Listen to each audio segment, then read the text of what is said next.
view of the trees being trimmed like that. The bottom section are your red mangroves. It's a high tide right now, so it's hard to see the root system, but that's the red mangroves. The midsection in the shadows are black mangroves, named from the Tamaki Indians, the dead man's fingers. And then the top are your white mangroves, and the Tamaki Indians mean those the sacrificial leaf. Those trees are able to live in a saltwater environment by filtering the salt water through the root systems and secreting the salt through their leaves. When those leaves fall into the water, they sort of taint the water like a brown color. That's why the Anclote River looks brown looking, is to a lot of those leaves in there. But if you take a dip down with a snorkel by there, that's where SpongeBob lives. That's where all your aquatic life will be living, is by the mangrove trees. It also keeps our Florida coastline intact. Those root systems go down deep into the ocean floor, about 10 to 12 feet deep, which keeps our Florida coastline intact, the mangrove trees. They also provide a huge amount of oxygen to our environment and also our bird habitat. So on the right-hand side, speaking about birds, we got our ocean hawks, guys, and you can see Grace sticking her head right out of that nest there. That's a proud mom right there. That's a proud mom. She just had babies about 6 weeks ago, and that is Grace, and she's been there for 13 years.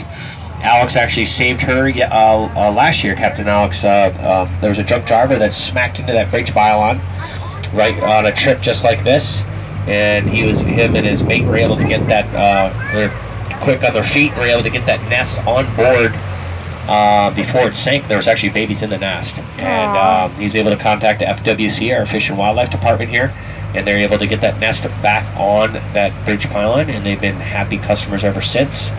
So Alex named her Grace, and she's been here for 13 years, and there's babies in the nest this year. Those birds are pretty impressive. They fly with speeds of 30 miles an hour and hit the ocean surface, and they go about 3.5 feet deep down and chase after fish. They've been clocked at speeds over 50 miles an hour. They are able to withstand Category 4 hurricanes.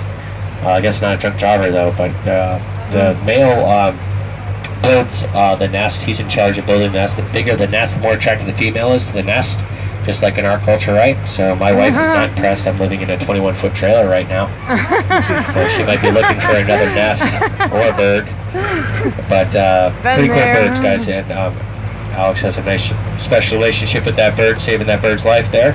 So we're going to be heading back in, guys. We're making our way back in. We still got about another 15 minutes on the water, so keep your eyes peeled, guys, for those dolphins in the area. They've been a little elusive for us today, but we do have 31 resident dolphins. They are bottlenose dolphins. They can swim with speeds of 25 miles an hour, so keep your eyes out for those dorsal fins, guys. But we are, scientists come in here and study these dolphins all the time from Clearwater Aquarium. Bottlenose dolphins live for about 70 years.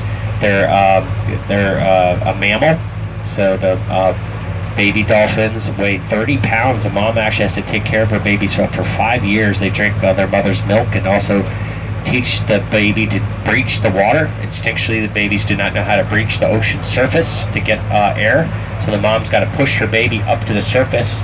And she also has to drink her mother's milk up to 5 years. If she leaves her mother within that 5-year period, her chance of survival is very slim. Dolphins have a lifespan of about 70 years. 70 years, they're actually cut in half in captivity. They use 18% of their brain. We only use 10% of our brain, so they are pretty impressive using 18% of the brain. They have sonar, so they can detect vibrations from engines from miles away. And they are 25 miles an hour, so keep your eyes out, guys. We still are making our way back upriver. They are out and about in this area.